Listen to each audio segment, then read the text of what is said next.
Alexander the great ছিলেন প্রাচীন বিশ্বের একজন শক্তিশালী শাসক, যিনি মাত্র ৩২ বছর বয়সে একটি বৃহৎ সাম্রাজ্য প্রতিষ্ঠা করেছিলেন, যা ইউরোপ, এশিয়া এবং আফ্রিকার বিস্তীর্ণ অঞ্চলে বিস্তৃত ছিল। পৃথিবীর ইতিহাসের অন্যতম সফল সামরিক প্রধান আলেকজান্ডার একবার তার ভাগ্য জানতে আগ্রহী হয়েছিলেন। এক পালমিস্ট তার হাতের রেখা দেখে ভবিষ্যৎবাণী করেছিলেন, তুমি একদিন সারা বিশ্ব জয় করবে। অবিশ্বাস্য হলেও আলেকজান্ডার তার জীবদ্দশায় এক বিশাল সাম্রাজ্য তৈরি করেছিলেন। একইভাবে নেপোলিয়ন বোনাপার্টের জীবনের একটি ঘটনার কথা প্রচলিত আছে। তার মা যখন গর্ভবতী ছিলেন, একজন পালমিস্ট তার হাত দেখে বলেছিলেন তার সন্তান পৃথিবী জয় করবে। আর সত্যিই নেপোলিয়ন হয়ে ওঠেন ইউরোপের অন্যতম শক্তিশালী শাসক। এ ধরনের ঘটনা কি কেবল কাকতালীয়, নাকি সত্যিই হাতের রেখায় লুকিয়ে থাকে আমাদের ভবিষ্যৎ? মানুষের হাতের রেখা নিয়ে কৌতূহল যেন অন্তহীন। এ যেন এক রহস্যময় জগৎ। কেউ কেউ বিশ্বাস করেন এই রেখাগুলোর মধ্যে লুকিয়ে আছে আমাদের ভবিষ্যৎ, জীবনের প্রতিটি অধ্যায়ের পূর্বাভাস। আবার অনেকের মতে এগুলো নিছকই কল্পনা। সত্যিই কি হাতের রেখা দেখে বলা সম্ভব একজন মানুষের কয়টি বিয়ে হবে, সে ধনী হবে নাকি গরিব? আসুন আজকে আমরা ঘুরে আসি হাতের রেখার সেই রহস্যময় জগতে। হাতের রেখার বৈজ্ঞানিক বা অলৌকিক তত্ত্বের শুরুটা কিন্তু অনেক প্রাচীন। প্রাচীন ভারত, মিশর এবং চীনের রাজা-বাদশারা তাদের ভাগ্য নির্ধারণের জন্য হাতের রেখার সাহায্য নিতেন। এমনকি গ্রিক দার্শনিক অ্যারিস্টটলও বিশ্বাস করতেন হাতের রেখায় লুকিয়ে আছে মানুষের ব্যক্তিত্ব এবং ভবিষ্যৎ সংকেত। এই ধারণার সময়ের সাথে সাথে বিভিন্ন সভ্যতায় ছড়িয়ে পড়ে এবং হাতের রেখা দেখে ভবিষ্যৎ বলাটা এক ধরনের পেশায় পরিণত হয়।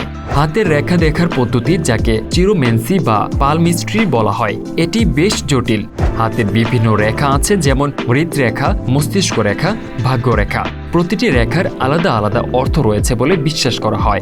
হৃদরেখা, যা হাতের উপরের অংশে থাকে, প্রেম, আবেগ এবং সম্পর্কের ইঙ্গিত দেয় এই রেখা।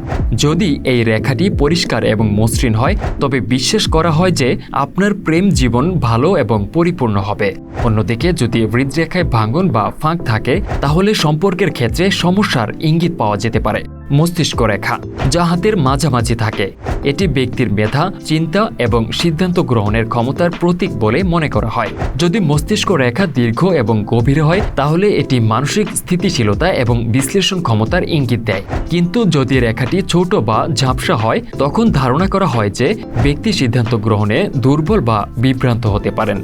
সবচেয়ে আলোচিত এবং কৌতূহলের রেখা হল ভাগ্যরেখা, যা হাতের তালুর মাঝামাঝি থেকে শুরু করে প্রায় আঙ্গুল পর্যন্ত গিয়ে থাকে। এই রেখা ব্যক্তির ভাগ্য, ক্যারিয়ার এবং জীবনের সাফল্যের দিক ইঙ্গিত করে বলে মনে করা হয়। যদি ভাগ্যরেখাটি গভীর এবং শক্তিশালী হয়, তাহলে ধারণা করা হয় যে ব্যক্তি তার জীবনে অনেক সফলতা অর্জন করবে। তবে যদি রেখাটি ক্ষীণ বা ভাঙে থাকে, তাহলে তা অনেক চ্যালেঞ্জ এবং ব্যর্থতার নির্দেশ হতে পারে। এছাড়াও কিছু লঘু রেখা, যেমন সূর্যরেখা এবং স্বাস্থ্যের রেখা রয়েছে, যেগুলো ব্যক্তির জনপ্রিয়তা, সৃজনশীলতা এবং স্বাস্থ্য সম্পর্কিত তথ্য প্রদান করে বলে বিশ্বাস করা হয়। সূর্যরেখা যদি শক্তিশালী হয়, তবে তা সৃজনশীলতা এবং খ্যাতির ইঙ্গিত দেয়। অন্যদিকে স্বাস্থ্য রেখা দুর্বল বা ভাঙা হলে তা শারীরিক অসুস্থতার ইঙ্গিত বলে ধরা হয়।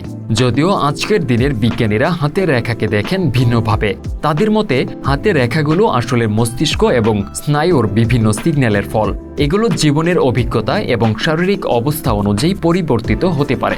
সুতরাং এগুলো দেখে ভবিষ্যৎ বলা অসম্ভব। তবে কিছু মানুষের মতে হাতের রেখায় জীবনের গোপন তথ্য এখনও লুকিয়ে আছে।